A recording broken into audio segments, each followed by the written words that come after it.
Bienvenue en 2022 les amis, et si cette année on oubliait les résolutions qui durent à peine quelques semaines et que vous réalisiez votre rêve de changer de vie professionnelle?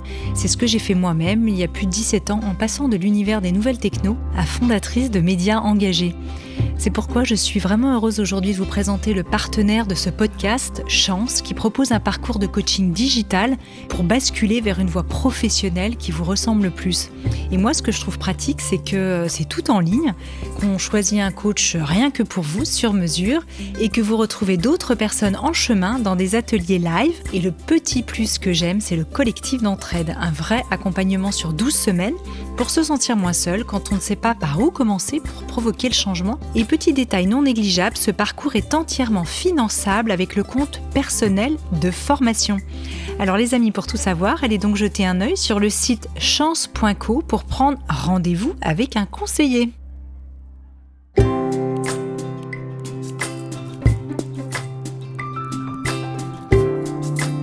Bienvenue dans la saison 4 de Métamorphose. Chaque semaine, je vous invite à la découverte de sujets lumineux avec des personnalités qui portent une voix d'éveil des consciences. Métamorphose, le podcast qui éveille la conscience. Par Anne Guéquière, tous les lundis et jeudis, dès 7h. Ouvrir ses chakras bloqués. On entend de plus en plus parler de nos chakras et on peut être tenté de se moquer un peu de ces centres mystérieux car il est souvent compliqué. Ouvrir ses chakras, avoir les chakras bloqués, on entend de plus en plus parler de nos chakras et on peut être tenté de se moquer un peu de ces centres mystérieux car il est souvent compliqué d'appréhender ce qui ne se voit pas. Pourtant, ces portes invisibles dont on trouve les premières traces dans l'Inde antique il y a 4000 ans semblent jouer un rôle dans la circulation des énergies et notre bien-être global. Mon invité du jour est professeur de yoga, journaliste santé et bien-être et auteur de mon cahier chakra aux éditions Solar. Elle nous fait découvrir ce qui se cache derrière ces mystérieuses fenêtres énergétiques pour mieux comprendre comment circule notre énergie et prendre soin de soi. Énergie, détente, intuition, ancrage, connexion à soi et à sa féminité. Découvrons ce que les chakras peuvent nous apporter et des outils concrets pour apprendre à les équilibrer, rétablir l'harmonie dans tous les aspects de notre vie. Bonjour Agatine. Bonjour Anne. Alors, on va commencer par cette première question. Que sont les chakras ? Parce que finalement, c'est vrai qu'on entend tout le temps ce mot, les chakras. Ce serait bien de les redéfinir et peut-être de définir aussi d'où ils viennent. Je le disais, il y a plus de 4000 ans, c'est ça ? Oui, ça trouve son origine en Inde. Dans les Védas, les fameux Védas dont on entend souvent parler dans le yoga par exemple, ou dans l'Ayurveda, qui est la médecine traditionnelle indienne. Et il est aussi question des chakras, qui sont des centres énergétiques. Donc ça peut paraître un petit peu difficile de comprendre ce que c'est qu'un centre énergétique. En fait, ce sont comme des petits trous qui sont situés dans le corps, dans le corps humain, le long de la colonne vertébrale. Donc là, on va parler des principaux chakras, qui sont les 7 principaux chakras les plus importants. Mais en fait, il y en a plein dans le corps. Il y en a des milliers. Donc ces principaux chakras sont situés le long de la colonne vertébrale, du périnée jusqu'au sommet de la tête. Et en fait, ce sont comme des interfaces entre le corps physique, donc notre corps, avec notre peau, nos muscles, nos organes, et l'énergie qui nous entoure. Donc, ce qui n'est pas palpable, mais qui peut être caractérisé, par exemple, par des sensations, des perceptions. Des perceptions qu'on a souvent un peu tous eues un jour, qu'il y a quelque chose autour de nous. Et donc, ces chakras font le lien entre notre corps et les énergies autour de nous. Et chaque chakra est lié à des caractéristiques spécifiques, aussi bien des caractéristiques corporelles que des caractéristiques émotionnelles et mentales. D'accord. Et bien sûr, on va revenir évidemment là-dessus. Alors, chakra, justement, ça signifie roue, c'est ça en sanskrit ? Oui. C'est pour ça qu'on parle de ces petites roues. Est-ce que la médecine contemporaine s'est intéressée à cette notion ? Alors, il n'y a pas de preuve de l'existence des chakras. Comme je disais tout à l'heure, on est dans le ressenti, dans la perception. Après, c'est quelque chose qui existe, comme on le disait depuis tout à l'heure, depuis des milliers d'années, qui a été vraiment éprouvé en fait, notamment en Orient. Oui, c'est vrai qu'il n'y a pas de preuves scientifiques. Et on retrouve en fait des systèmes énergétiques assez similaires finalement dans d'autres cultures. Je pense au centre énergétique, par exemple, en acupuncture, etc. Est-ce que il y a des correspondances ? Oui, bien sûr. Alors, le lien avec l'acupuncture, effectivement, le lien avec l'acupuncture, ça va être l'énergie. C'est-à-dire que l'acupuncture travaille sur l'énergie, sur les méridiens, qui sont des petits canaux d'énergie. Les chakras sont des roues d'énergie, mais qui sont liés par des canaux aussi énergétiques, qu'on appelle les nadis, qui pourraient être considérés comme l'équivalent, effectivement, des méridiens en médecine traditionnelle indienne.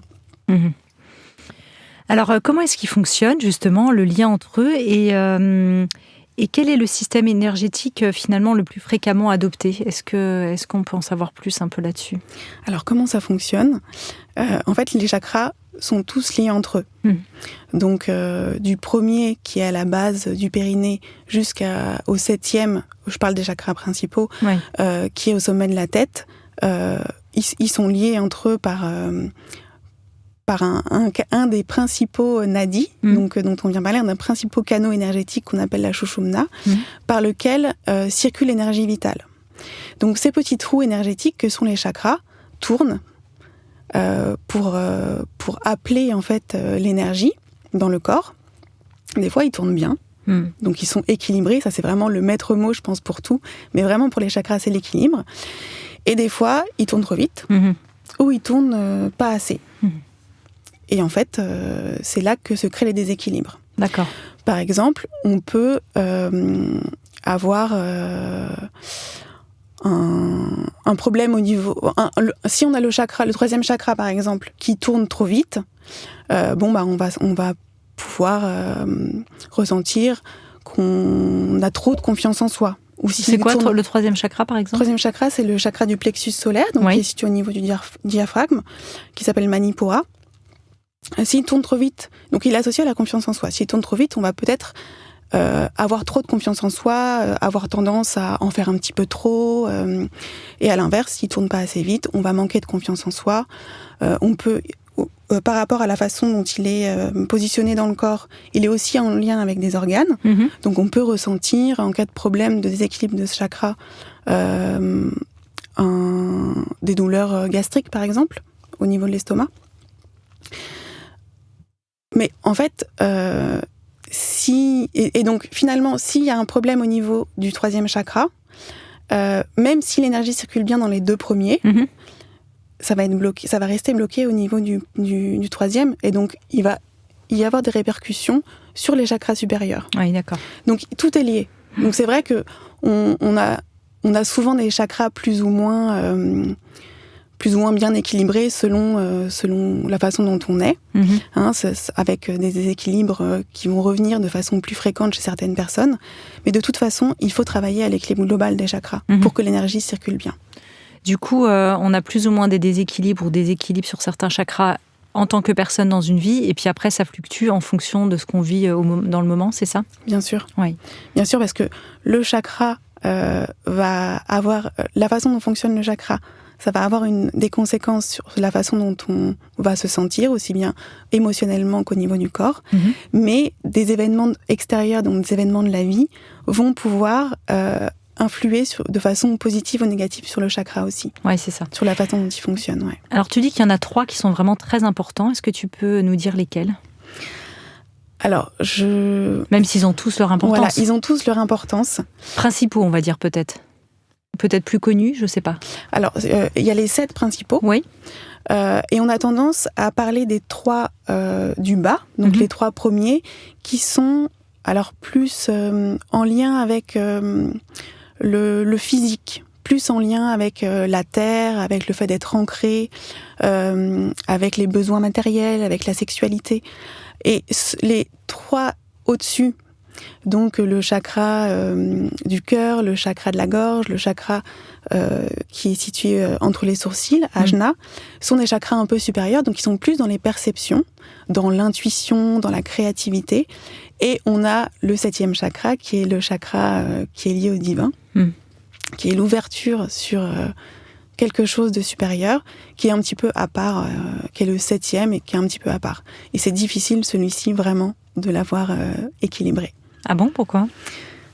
Comment on sait, en fait, si on n'a pas équilibré, tiens ? Comment on sait si on n'a pas équilibré le 7e ?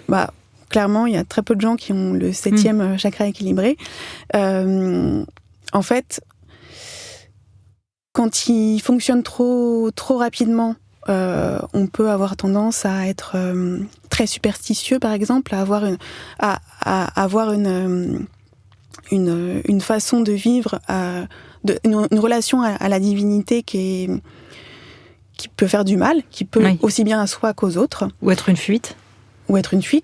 Qui ne va pas être équilibrée. Encore une fois, on est dans l'équilibre. Et quand ça fonctionne pas assez, on a du mal à trouver notre lien au divin. Donc ce qui est le cas de beaucoup de gens, de la majorité des gens. Soit on ne se pose pas la question, donc il fonctionne pas du tout, soit on est en recherche, soit, après il y a différentes étapes, mais bon, c'est vrai que le 7e chakra, après, comme je le disais tout à l'heure, comme ils sont tous liés, pour pouvoir laisser l'énergie partir du périnée et remonter jusqu'au 7e, il faut déjà que tous les autres soient équilibrés. D'accord, il faut passer par toute la suite. C'est vrai que ce qui est curieux, c'est que ça parte du périnée pour aller vers le haut. On a presque l'impression parfois que les jambes sont oubliées. Alors j'imagine qu'il y a des chakras au niveau des jambes, mais on en parle moins. Oui, alors là, encore une fois, on parle des principaux chakras. Mais c'est vrai que le chakra racine est en lien au niveau physique, est en lien avec le bas du corps. Donc par exemple, lorsqu'on souffre de problèmes au niveau des pieds, de douleurs aux genoux, de douleurs dans tout ce qui va être bas du corps, on peut se poser des questions sur la façon dont fonctionne notre premier chakra. D'accord. Tu nous en donnes d'autres, par exemple, le 2e chakra, à quoi il correspond, tiens ? Alors, on fasse un petit décryptage, on peut les repasser en revue finalement. On a déjà passé en revue, on a parlé du chakra coronal.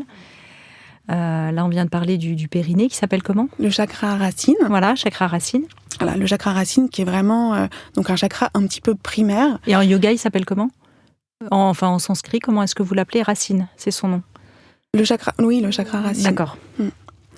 Et donc qui est vraiment en lien avec tout ce qui est primaire, tout ce qui est sécurité, tout ce qui est matériel, en fait, le fait d'assurer sa sécurité matérielle. Ensuite, nous avons le chakra sacré. Alors lui, qui va être plus en lien avec la sexualité, en lien avec les organes reproductrices, avec la passion. Voilà, donc le 2e chakra. Ensuite, on a déjà parlé du 3e chakra, du chakra du plexus solaire. Où tu parlais de la confiance, etc. Qui est en lien avec la confiance en soi. Ensuite, nous avons le chakra du cœur, le 4e chakra, qui est le chakra de l'amour, donc qui porte très bien son nom. Oui. Et par exemple, quand le chakra du cœur fonctionne trop rapidement, on peut avoir tendance à trop donner et à s'oublier. Et c'est pas forcément bon non plus. Donc, et à l'inverse, évidemment, si il est complètement bloqué, ça peut donner des gens qui sont un peu refermés sur eux-mêmes, qui ont du mal à entrer en contact avec les autres, qui ont du mal à exprimer leurs sentiments ou des choses comme ça. Donc, on a le chakra du cœur. Ensuite, on a le chakra de la gorge, qui est le chakra de la communication, en lien aussi avec, par exemple, la glande thyroïde. Oui. Donc, il y a beaucoup de gens qui ont des problèmes au niveau de la thyroïde, et c'est peut-être de ce côté-là qu'il faudrait aller voir, aussi bien en tant que hyperthyroïdie ou hypothyroïdie. Ensuite, nous avons le chakra de la gorge, est-ce que c'est aussi les souvenirs, tout ce qui est antérieur aussi, mémoire antérieure. Est-ce que ça pourrait être lié à ça ? Pas forcément. Pas forcément. D'accord. Pas forcément. C'est vraiment... alors peut-être dans le sens où c'est le chakra aussi de la vérité. C'est un chakra qui est en lien avec la vérité, en lien avec le fait de dire, en lien avec le fait que les choses aient été dites. Donc effectivement, on pourrait lier ça à des choses antérieures qui n'ont pas été dites, qui sont restées coincées dedans. C'est possible, ouais, c'est très possible. D'accord. Et pour le débloquer, du coup, il faut parler.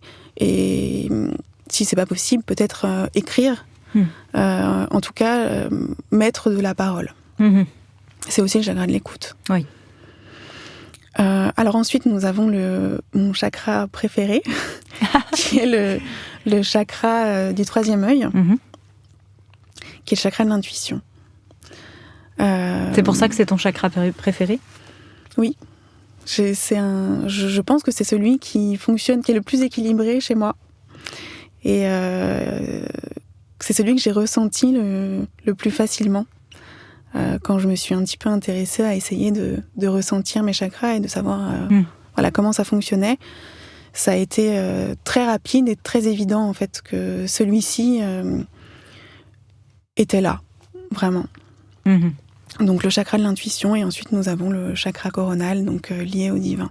D'accord. Et ce chakra de l'intuition, justement, tu dis que c'est le plus équilibré, donc tu cherches pas spécialement ni à l'expanser, ni à le rétracter. Voilà, pour toi, il fonctionne correctement dans ces cas-là. Pour moi, oui. Après, c'est vrai que des fois, je me rends compte qu'il ne fonctionne pas bien. Parce que justement, je suis plus attentive à celui-ci que je ressens plus facilement. D'accord. Donc des fois, je me dis, j'ai l'impression d'être quelqu'un d'assez intuitif, et des fois, je me dis, là, en ce moment, c'est comme s'il y avait quelque chose qui se déréglait, qui fonctionnait moins bien. Et tu le ressens quand tu dis que c'est celui que tu ressens plus, c'est un ressenti physique, c'est-à-dire que tu sens vraiment quelque chose au niveau du front et entre les sourcils, ou il y a quelque chose de l'ordre de l'intuition qui se passe partout dans ton corps ? Alors comme c'est le chakra qui est lié à l'intuition, je sais que je suis quelqu'un d'intuitif, que c'est une façon d'être aussi. Mais en termes de ressenti, je ne sens pas le chakra tout le temps quand je marche dans la rue, bien sûr.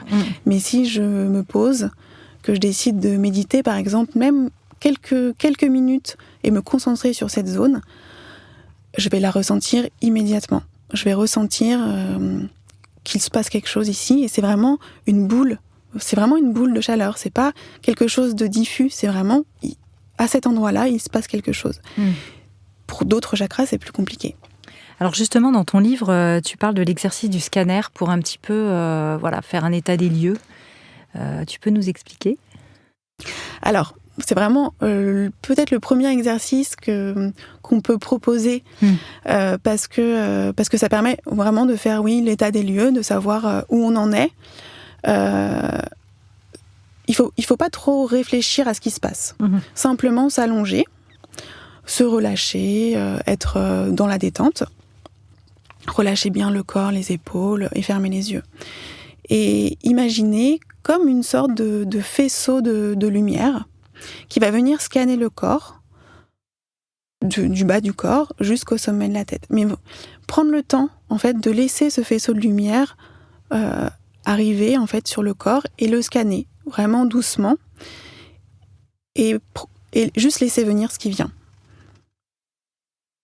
Il peut y avoir des images qui peuvent arriver, des sensations, peut-être des sensations de chaleur à certains endroits. Lorsque la lumière du scanner va arriver, je ne sais pas, au niveau de la poitrine par exemple, peut-être qu'il va se passer quelque chose de particulier qui ne s'est pas passé quand il était au niveau du périnée. Peut-être qu'il va y avoir une vision spécifique quand il va arriver au niveau entre les sourcils. Juste laisser venir ce qui vient. Et ensuite, une fois qu'on a pris le temps de faire cet exercice, prendre le temps de rouvrir les yeux, de se réveiller, et puis peut-être noter ce qui s'est passé, ou juste le garder pour soi, mais voilà, c'est une façon de voir ce qui se passe au niveau des sensations, au niveau des sensations internes. Peut-être qu'au début, ça va pas être facile de faire cet exercice, mais je l'ai déjà proposé souvent. Oui, dans tes cours de yoga. En tant que professeur de yoga. Oui. Et même si des fois ça marche pas du premier coup, en fait, quand on continue, ça marche. Et c'est c'est très intéressant. Et c'est comme ça qu'on peut aussi réaliser s'il y a un dysfonctionnement ou s'il y en a un qui fonctionne mieux que l'autre. Comment ça se passe justement pour faire un espèce de petit bilan sur l'état de nos chakras finalement ? Alors souvent, le bilan est assez évident parce que on va souffrir de troubles chroniques. On va être quelqu'un de très stressé. On va être quelqu'un qui a toujours mal aux genoux, qui a toujours des migraines. Donc souvent, c'est assez évident de voir quel est le chakra qui est le plus en déséquilibre. Donc effectivement, on a des problèmes de genoux. Allons voir un petit peu du côté du chakra racine. Ouais. On a des migraines récurrentes. Allons voir un petit peu du côté du chakra du troisième œil. On est quelqu'un n'ayant pas confiance en soi, de souvent très stressé, anxiété, stress, aussi chakra racine. La confiance en soi, c'est le troisième chakra. Voilà, on a des problèmes de libido, sans forcément pouvoir l'expliquer.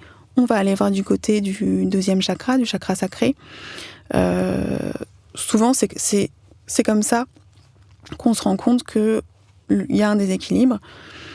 On va, et du coup, pouvoir essayer de travailler spécifiquement sur certains chakras, sachant encore une fois qu'ils sont tous liés. Oui, bien sûr. Alors, est-ce que tu pourrais nous donner un exemple concret de dysfonctionnement avec un blocage et comment est-ce qu'on pourrait justement le régler ? Alors, par exemple... Là, dans ton livre, tiens, je ne sais pas si tu veux prendre cet exemple ou un autre, mais tu parlais d'un changement important, d'un déménagement, il y avait une rupture, un nouveau job, on sentait qu'on passait à une autre étape et qu'il y avait un blocage, typiquement. Alors, en cas de blocage, ça va être plutôt les chakras inférieurs qu'on va travailler. Il y a plein de façons de travailler sur les chakras. On a les postures de yoga, on a la méditation, bien sûr. Donc moi, c'est un peu mes outils de prédilection. Mais il y a aussi les huiles essentielles, bien sûr, et les plantes. On a l'alimentation. Alors pour l'alimentation, ce qui est assez drôle et assez facile à mettre en place, c'est que pour nourrir le chakra, il va falloir manger des aliments de la même couleur que ce chakra. Donc par exemple, si on est dans une situation où on ne sait pas vraiment où on est dans un état un peu d'insécurité, on ne sait pas... hésitant, quoi. On est hésitant. On va pouvoir, par exemple, manger des fruits rouges, qui sont qui est la couleur du chakra racine, pour s'aider à s'ancrer un peu plus, à reprendre nos ancrages. On pourra peut-être publier d'ailleurs un de tes schémas de chakras pour repérer les couleurs, en même temps que l'interview. Alors que faire par exemple quand l'énergie stagne, qu'on a le moral en berne, la fatigue? C'est vrai, quand on commence à s'approcher l'automne, l'hiver, etc., on peut ressentir un peu des coups de blues comme ça. Qu'est-ce que tu pourrais nous proposer? Est-ce qu'il y aurait une posture de yoga ou tu vois que tu aurais envie de partager, ou une astuce particulière? Alors, je pense que pour tout ce qui est fatigue, entrée dans l'hiver, on va travailler sur le chakra racine et sur le chakra du plexus solaire. D'accord. Donc pour travailler le chakra racine, on va pouvoir et en même temps le chakra du plexus solaire, parce que c'est vraiment une posture de yoga qui travaille l'ancrage, mais qui travaille aussi vraiment la circulation d'énergie. Je pourrais proposer la posture du guerrier numéro 2. C'est une posture d'ancrage où il faut vraiment être fort dans ses jambes, être ancré dans la terre, et en même temps c'est une posture qui est formidablement énergétique. Alors est-ce que tu peux nous la décrire pour qu'on puisse essayer de la faire en t'écoutant? Oui. Alors, il faut écarter les jambes de un peu plus d'1 mètre. Après, ça va dépendre de la souplesse, mais selon la possibilité de chacun, l'important va être de pouvoir plier. Donc, on va commencer à droite. Donc, on écarte les jambes d'un peu plus d'1 mètre et on va essayer de plier le genou droit.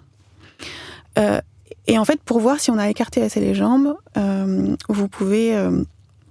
vérifier que le genou et la cheville sont bien alignés. Si le genou va au-delà de la cheville, il faut écarter un petit peu plus les jambes. On va écarter les bras parallèles au sol en relâchant bien les épaules et diriger le regard. Donc la jambe gauche reste tendue, la jambe droite est pliée. Et on va diriger le regard vers le bout des doigts de la main droite. Attention de bien garder les épaules relâchées, les pieds bien ancrés dans le sol. Et on peut fermer les yeux et respirer. Donc si on a les bras tendus, ils sont tendus sur les côtés ou vers le sol ? Ils sont tendus sur les côtés, parallèles au sol. D'accord, donc quand on regarde à droite, on tourne la tête légèrement. On tourne la tête vers le bout des doigts de la main droite. D'accord, parfait. Donc ça, c'est la posture du guerrier. On la tient combien de temps comme ça ? Le temps qu'on peut. Oui. Souvent, ça chauffe au niveau des cuisses et ça chauffe au niveau des épaules. Mais ça, c'est pareil. Moi, j'ai toujours tendance à conseiller d'essayer, de voir comment ça se passe et de réessayer ensuite. Et plus ça va aller, et plus ce sera facile. Et surtout, dans cette posture, je trouve qu'il est assez facile de sentir l'énergie circuler. D'accord. Et plus ça va aller, et plus cette posture deviendra agréable, justement parce qu'on sent qu'il se passe quelque chose. Ça fait partie de ce que tu as appelé la boîte à outils des chakra power, où on a un petit coup de mou, là on peut faire celle-ci, c'est ça ? Bien sûr. Ouais. Ah oui, vraiment. D'accord. Une autre astuce, peut-être en huile essentielle, ou pour en cas de fatigue, morale en berne, on a les émotions un peu down. Oui, les huiles essentielles, l'huile essentielle de gingembre en cas de fatigue, aussi bien en diffusion, donc une dizaine de minutes dans un diffuseur, que même sur un mouchoir qu'on va garder sur soi, on met quelques gouttes, puis dès qu'on sent qu'on a besoin d'un petit coup de tonique, on peut respirer un petit peu cette huile essentielle. D'accord. C'est une essentielle très efficace. Il y a aussi l'huile essentielle d'encens, qui est une huile essentielle qui est apaisante et qui travaille sur tous les chakras. Donc qui est harmonisante, qui est équilibrante. Donc quand on se sent un peu patraque, pas bien, vraiment, quand on est fatigué, mais on ne sait pas trop pourquoi, quand on est un petit peu déprimé, mais pas non plus complètement déprimé, quand on entre un peu dans l'hiver comme ça, diffuser un petit peu d'encens, ça peut faire beaucoup de bien. Super. Alors sur les huiles essentielles, on dit toujours attention, c'est pas neutre. Bien sûr, les femmes enceintes, allaitantes, les enfants, il faut faire attention. Ça peut paraître bête, mais c'est toujours bien de le redire.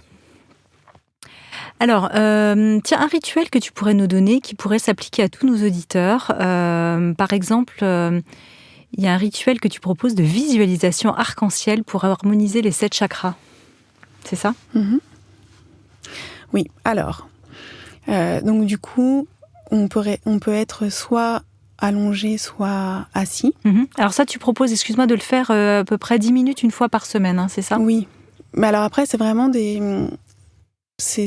recommandations, mais l'idée, c'est déjà de commencer à le faire pour voir ce qui se passe. Ce que tu disais tout à l'heure. Ouais, il faut pas rester bloqué sur une prescription, parce que je pense aussi que ça peut correspondre à des personnes différentes. Enfin, chacun va trouver ce qui lui correspond. Donc on le fait quand on a envie de le faire. Oui, très bien. Donc soit allongé, soit assis. Peut-être assis si c'est possible, si on arrive à garder le dos droit, mais si c'est difficile de rester assis avec le dos droit, si on a tendance à avoir les épaules qui rentrent, mieux vaut s'allonger pour tout ce qui est méditation et même certaines respirations. Mieux vaut être à l'aise et pas ressentir de douleur physique pour pouvoir se concentrer aussi sur les sensations.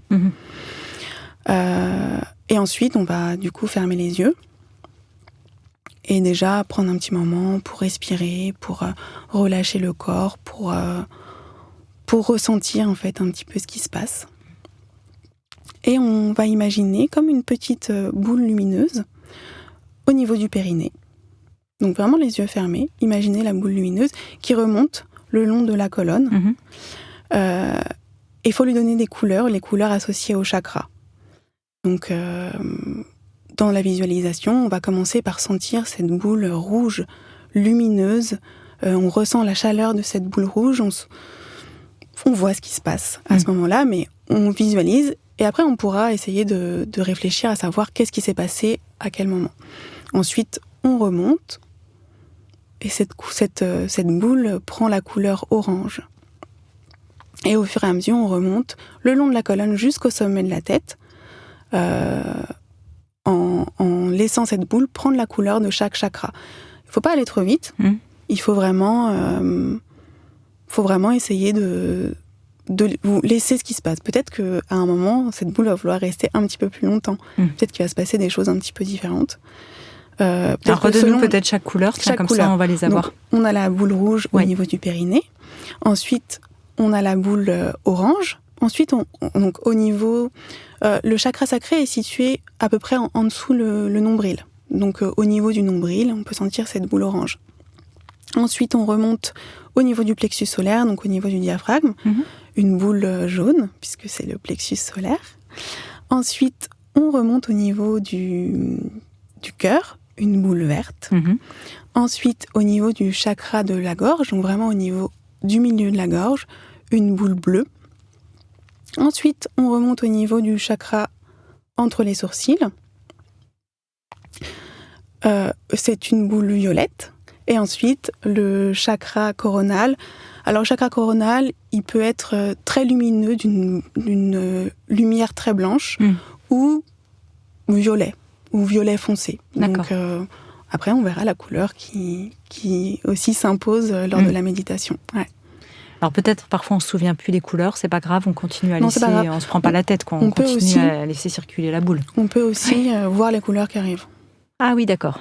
On peut le faire aussi en chantant? Oui, bien sûr. Alors, moi j'aurais tendance à proposer un chant de mantra, par exemple, à un autre moment. Pas forcément en même temps que ce Oui, rituel. je pensais à un autre rituel, pardon, oui, c'était pas pour les mélanger, mais c'est vrai que ça peut être intéressant aussi de le faire en mantra. Alors notamment pour le chakra de la gorge, on peut chanter des mantras indiens qui sont en lien avec les chakras, mais moi, comme c'est assez éloigné de nous et assez éloigné de la plupart des gens en Occident, j'ai tendance aussi à dire que les mantras, on peut les inventer. On peut aussi simplement chanter notre chanson préférée. Et ça va travailler sur le chakra de la gorge. Le fait de se lâcher, le fait de se laisser être soi, de vouloir s'exprimer, de s'autoriser aussi à faire ça, ça peut être très efficace. Ouais, ou du chant libre. Bien sûr. Voir ce qui émerge. Ce qui vient, oui, bien sûr. Après, est-ce que le home est intéressant aussi dans ce cas-là? Bien sûr. Il peut l'être, évidemment. Évidemment. Et c'est le mantra le plus puissant. Ouais. D'où il vient d'ailleurs? Le home? Oui. En fait, le home, c'est ce qu'on dit. On dit que ce serait le son originel. Donc, qu'il y a eu ce son et que l'univers a été créé. En parlant du matin et de la création du monde, tu proposes aussi un mantra bien-être devant son miroir, de pouvoir se faire ce petit mantra. Tu dis à vous de trouver le vôtre. Qu'est-ce que tu pourrais proposer typiquement comme parole qu'on pourrait dire? Ça va être aussi selon la façon dont on se sent. Oui. Si je me lève un matin et je me sens pas bien, je me sens pas jolie, j'ai pas envie de sortir, j'ai pas envie de voir les autres. À un moment de son cycle aussi pour les femmes. Complètement. Ça fait partie aussi des symptômes, effectivement, du syndrome prémenstruel. On va se mettre devant le miroir et on va se regarder vraiment.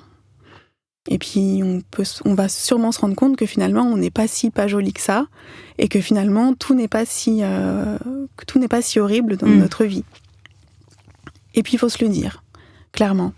Une fois qu'on a pris conscience de ça, on va se le dire. En fait, je vais bien. En fait, cette journée, il fait pas si moche.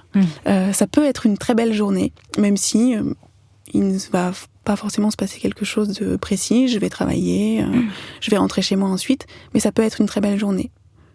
Toi, tu commences tes journées comme ça, Agathe? Pas tous les jours, mais justement, dans ces moments où, en lien avec le cycle ou pas, ou des moments de la vie où on a tendance à voir un petit peu tout noir, et puis finalement, quand on se regarde dans le miroir, on se dit non. En fait, tout n'est pas si noir. Finalement, quand je réfléchis bien, en fait, c'est pas noir du tout. C'est juste que je ne sais pas pourquoi, peut-être un petit déséquilibre de chakra. Aujourd'hui, je m'étais levée avec cette idée que tout n'allait pas bien, mais en fait, je vais me regarder dans le miroir et je vais me dire que si, en fait, ça va. Ouais. Et ça marche. Ça, c'est super. Une petite posture peut-être à conseiller dans ce cas-là, revenir sur le guerrier. Revenir sur le guerrier ou...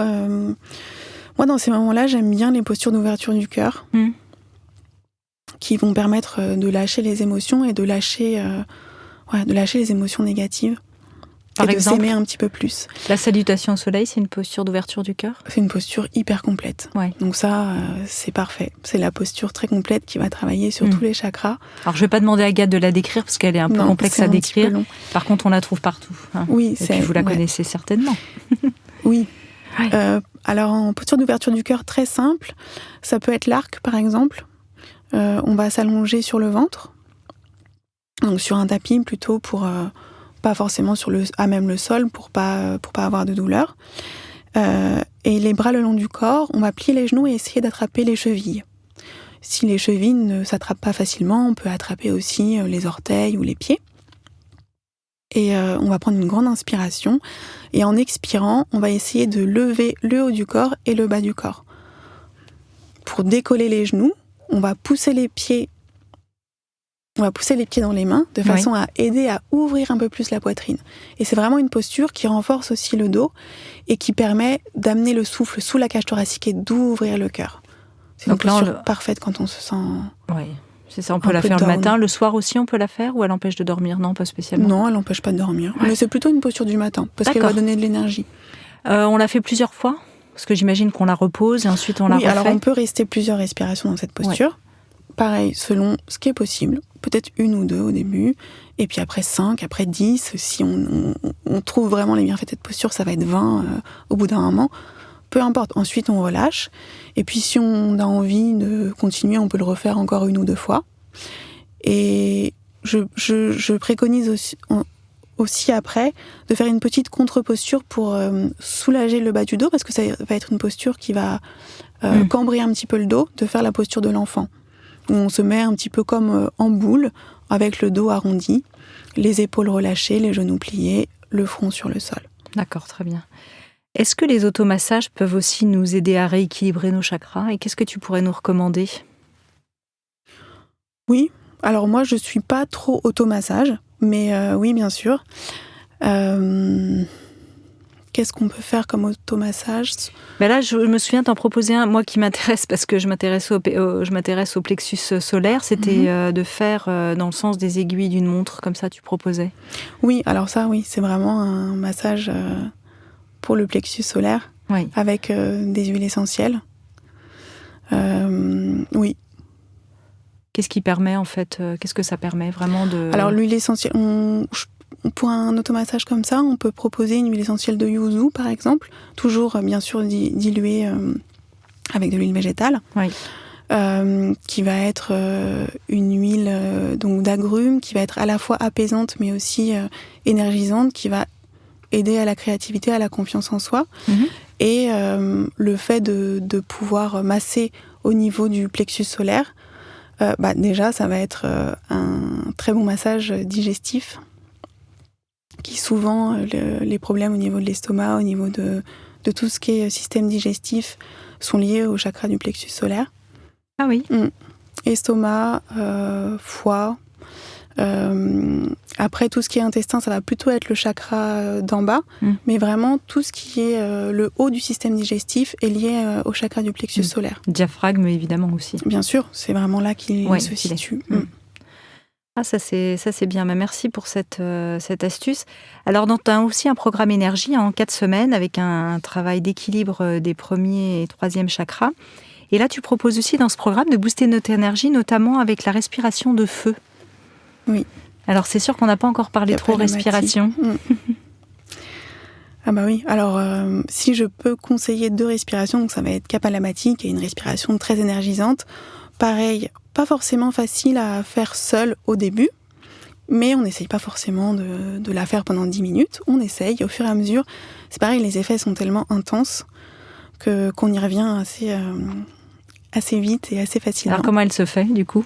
Tu veux bien nous la décrire ? Je peux vous la décrire. Ou la faire. Ouais, je vais vous la faire, mais bon, c'est vrai que c'est assez... si on l'a jamais fait, c'est assez compliqué de pas voir l'image parce qu'il y a vraiment un mouvement du ventre. Oui. Qui permet de comprendre, en fait, et moi je me rends compte en enseignant le yoga que j'ai besoin de montrer mon ventre à mes élèves pour qu'ils comprennent comment ça fonctionne. Donc c'est une respiration où on va inspirer et expirer rapidement. Oui. Et l'expiration va se faire de façon très rapide, en pressant le nombril contre la colonne, de façon à ce que l'expiration se fasse. Donc on inspire et on expire. On presse le nombril contre la colonne pour laisser l'air ressortir toujours par le nez. On inspire, on expire par le nez. Donc ça donne, de façon plus ou moins rythmée, une respiration comme ça.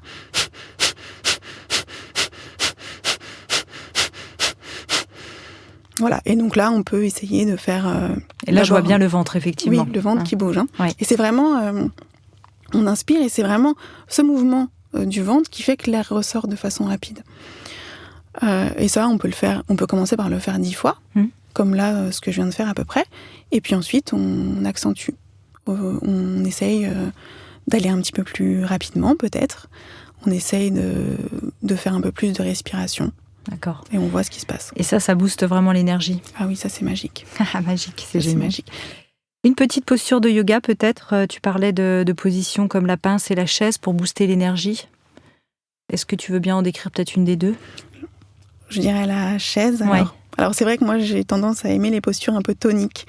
Donc la chaise, ça va être une posture plus tonique que la posture de la pince. La posture de la chaise, donc c'est une posture qui va renforcer toute la zone du périnée et la zone abdominale, donc qui va travailler le premier chakra, mais aussi le deuxième, et qui va vraiment être une posture d'ancrage. Je pense que beaucoup de gens la connaissent, cette posture, parce que c'est une posture que faisaient faire souvent les profs de sport à l'école aux enfants dissipés pendant le cours de sport.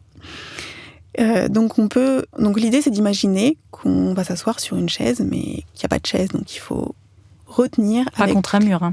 Pas contre un mur. On peut commencer contre un mur. Si c'est plus facile, on peut tout à fait commencer contre un mur. D'accord. Mais sinon, sans mur, on va amener les pieds et les genoux ensemble, les bras relâchés pour l'instant. On prend quelques respirations. On s'assure d'être vraiment ancré, d'avoir les pieds ancrés dans le sol. Et ensuite, après une grande inspiration, on expire, on étire les bras vers le ciel, sans crisper les épaules, en gardant les épaules éloignées des oreilles, et on va plier les genoux en amenant les fesses vers le sol, comme si on voulait s'asseoir sur une chaise derrière nous, mais sans chaise. Super. Tout simple. Très simple, mais très efficace. Très efficace, il faut tenir après. Alors, l'un de tes chapitres est aussi consacré à un programme anti-stress. Alors, c'est vrai qu'en cette période un peu trouble, à la fois de pandémie et de contradiction, la société aussi très polarisée de plus en plus. Peut-être tu peux nous proposer un ou deux rituels pour nous libérer du stress et rééquilibrer. Alors, le chakra du stress, ça pourrait être plutôt où à nouveau le plexus ou le cœur aussi ? Le plexus, le cœur... On a aussi, tous les chakras inférieurs sont liés au stress, à l'anxiété, au fait de se sentir en insécurité. Nouer du ventre, etc., tout ce genre de symptômes. Ouais, vraiment. Donc c'est vrai que le stress, c'est lié au chakra inférieur. Alors, plein de rituels, on peut penser aux huiles essentielles, un petit massage... à base d'huile essentielle, donc là on parlait d'automassage, peut-être se le faire soi-même, mais ou se le faire faire. Moi, mon huile essentielle préférée, c'est la lavande, parce que je trouve qu'elle est très très efficace pour tout. C'est aussi une huile essentielle. Elle est antiseptique aussi. Elle est vraiment efficace pour tout, mais c'est panacée. Elle est parfaite. Si on doit en avoir qu'une, je pense que ça va être celle-là dans ce petit armoire à pharmacie. Et c'est aussi une huile essentielle qui aime bien le chakra coronal, donc qui va aider à l'équilibrer. Ah, comme par hasard, elle est violette. Comme par hasard, ouais. Super, on approche de la fin. Peut-être un dernier petit rituel. On parlait de ceux qui manquaient de confiance en eux ou qui souffrent un peu du syndrome de l'imposteur. Est-ce qu'on pourrait, pour redonner confiance en soi, là évidemment, on pense aussi au travail qu'on peut faire sur le nerf vague, évidemment. Alors tout ça va être encore une fois notre chakra du plexus solaire. Oui. On n'a pas parlé trop d'alimentation. Non, c'est vrai, tu proposes aussi de temps en temps des monodiètes. Oui. Et je pense que c'est, pas forcément pour cette problématique-là, mais ça peut vraiment avoir un impact aussi sur tout le bien-être général et de de consommer des aliments en lien avec la couleur du chakra qu'on pense en déséquilibre. Mais aussi, on peut aussi s'amuser à faire une petite salade avec toutes les couleurs de tous les chakras pour essayer de les nourrir tous en même temps. C'est arc-en-ciel. Mais effectivement, je recommande souvent de faire au moins un changement de saison, mais surtout quand on le ressent, parce que c'est assez facile une fois qu'on a commencé à faire des monodiètes, à faire des cures de jus, peut-être même des jeûnes, de ressentir les moments où on en a besoin. Et ça peut vraiment avoir un impact sur le bon fonctionnement des chakras, et notamment le chakra du plexus solaire, mais aussi le chakra coronal. Oui, parce que ça, on sait qu'en jeûnant aussi, on s'élève au niveau spiritualité. Oui, complètement. Ouais. Vraiment, le jeûne est lié à l'équilibre du chakra coronal, mais bon, c'est pas à faire tout seul. Non, je pense pas dans des jeûnes longs comme ça tout seul. Mais bon, une journée, ça peut être OK, quoi. Oui, bien sûr. Merci infiniment, Agatine, pour ce rééquilibrage tout en douceur, avec à la fois ta douce voix qui, moi, m'hypnotise, je dois dire, un peu, et en même temps, toutes ces postures bien toniques que tu adores. Je rappelle que tu es l'auteur de mon cahier chakra et précédemment mon cahier yoga méditation, tout ça chez Solar Édition. Merci beaucoup. Merci, Anne. Si vous avez aimé ce podcast, n'hésitez pas à lui donner 5 étoiles sur Apple Podcast ou sur votre plateforme préférée. Découvrez mes invités en avant-première sur Instagram à l'adresse Métamorphose Podcast et surtout, abonnez-vous pour ne manquer aucun épisode. Retrouvez en librairie mon livre issu du podcast Métamorphose, éveille ta conscience, 33 rencontres essentielles pour être soi aux éditions Erol, ainsi que mon tout nouvel oracle du Scarabée d'or chez le même éditeur. Et enfin, pour nous soutenir, participer au cercle de discussion ou rencontrer en direct nos invités, rejoignez dès maintenant la tribu Métamorphose à l'adresse patreon.com/métamorphose. Merci. Métamorphose, le podcast qui éveille la conscience. Par Anne Guéquière, tous les lundis et jeudis, dès 7h.